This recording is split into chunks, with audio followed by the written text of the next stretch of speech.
পশ্চিমবঙ্গের মুখ্যমন্ত্রী মমতা বন্দ্যোপাধ্যায় লন্ডন সফরের অনুমতি দিয়েছে কেন্দ্রীয় সরকার। 7 দিনের সফরে মুম্বাই হয়ে লন্ডন যাওয়ার কথা মমতা বন্দ্যোপাধ্যায়ের। আগামী 21শে মার্চ তিনি রওনা দেবেন। বুধবার দুপুরে এই সফরের অনুমতি দেওয়ার কথা কেন্দ্রের তরফে রাজ্য সরকারকে জানানো হয়েছে।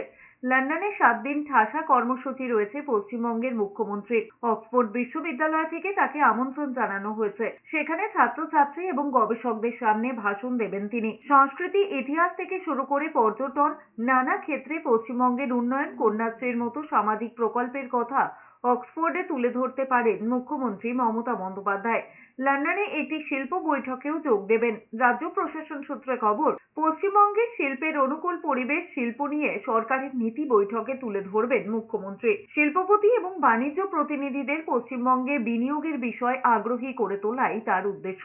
লন্ডন সফরের মূল লক্ষ্য এই বিনিয়োগ।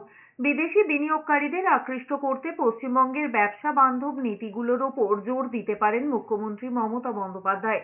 আগামী 29শে মার্চ তিনি কলকাতায় ফিরবেন।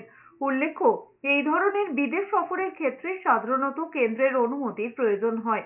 বুধবার দিল্লি থেকে সেই সবুজ সংকেতই এসেছে। এর আগে বাংলায় শিল্প বিনিয়োগ আনতে তিনি 2023 সালে স্পেন সফরে গিয়েছিলেন। শিল্প বৈঠক করেছিলেন দুবাইয়েও। তবে শুধু বিনিয়োগ আনাই নয়, মমতা বন্দ্যোপাধ্যায়ের এবারের লন্ডন সফরে প্রাধান্য পেতে চলেছে পশ্চিমবঙ্গের সঙ্গে ব্রিটেনের সাংস্কৃতিক এবং ঐতিহাসিক সম্পর্ক। এই সম্পর্ককে আরো দৃঢ় করা মুখ্যমন্ত্রীর অন্যতম উদ্দেশ্য।